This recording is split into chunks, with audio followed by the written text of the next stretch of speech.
Sunday, it's a year to the day since you defended the women's bantamweight title for the first time.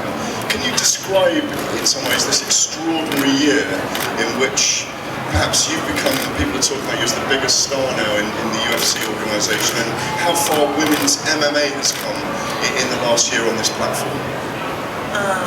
I would describe it as juggling on a unicycle. That's my favorite analogy.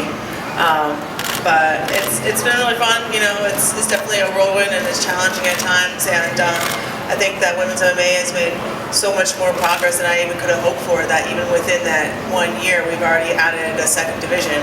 And I'm really looking forward to seeing how the 115-pound girls go. And I'm so looking forward to having another women's champion in the UFC. Now, how hard was your training for this fight? Well, I almost feel like I had 2 training camps in a row for this fight, and I think this definitely was the best camp that I've ever had. The last fight, I started in shape. I wasn't really in fighting shape. I went 10 weeks without really being in my gym or sparring or anything, and the beginning camp was spent getting in shape, and I had some obstacles with injuries and being sick, and by the end of it, I was in the best shape of my life. We did pull it together, but it was a struggle in the beginning.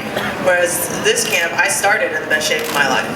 And the best performances I've ever had, just historically, have always been when I had the fastest turnaround, and I never got out of shape. I started in shape, and I didn't have to spend time regaining lost ground. I spent all my time improving, and I really feel like I'm going to have the best performance of my entire career, and it always has a lot to do with my competition.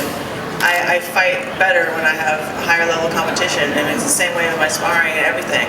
And I think that also comes with being an Olympic athlete. You're raised to rise to the occasion and fight above yourself when it counts. And I know that Sarah's exactly the competition that I've been waiting for to show that what I'm really capable of. If you've been watching the Olympics, and if so, does that bring back any sort of memories? Is that motivational for you to remember what you accomplished, or the fact that you didn't accomplish what you set out to do? And does that play into today in any way, shape, or form? Actually, I wish I could have watched a lot of this Olympics, but I've been so focused on camp, I haven't really watched anything at all. And it seems that I always have a fight exactly the time of the Olympics. I wanted to go to the London one to watch, and I had to fight like right on the day of closing ceremonies, and it's just, it seems to be playing out that way. And I do miss that feeling of, I've never really had that feeling of being a spectator, since I was a little kid. And so the next Olympics, I'm hoping that I can take full advantage and actually be there myself and get the real experience. This question is for Ronda. Ronda, a lot of times when we see a grappler versus grappler, I'm over here, hi, that's very nice to meet you. When we see grappler versus grappler in mixed martial arts, we'll see what ends up being a stand-up fight. Sarah's been so dominant in grappling her previous opponents. How do you prepare for the unknown of Sarah McMann's stand-up? Well, I'm prepared in every single area, and she has certain tendencies that we're aware of and that I'm ready to take advantage of, and then I also spend a lot of time just covering my own holes and improving myself.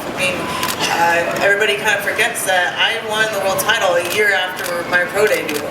I've been learning on the go. I jumped into the deep end, whereas Sarah's casually waded over to the deep end, and I'm constantly trying to improve myself all the time while I'm here, and I try to prepare for every opponent individually, but a lot of the time I just spend on trying to improve myself. But you have so much going on in your life right now between the UFC and signing movie deals in Hollywood. Can you talk about how you're balancing both careers, and is there a worry that you might lose your edge in the octagon because your schedule is so busy? No, I think my busy schedule helps me keep my edge. Otherwise, I would just be like chilling, vacationing somewhere. It keeps me sharp. And the way that we deal with it is the second I got back from shooting those other movies, I wasn't allowed to talk about it in the gym at all. Like, it wasn't allowed to be mentioned, or even at home. So I just had to really pretend that it didn't even happen. And yeah, that's pretty much what I've been doing for this camp. All this stuff came up, and my representation was very considerate with taking care of everything for me. And I only had to have one meeting, and that was all. That was it. So I only spent 45 minutes of my time in the last 6 weeks dealing with Hollywood stuff, and every other minute has been entirely focused on this fight. It doesn't exist to me at all until this fight's over and I'm won.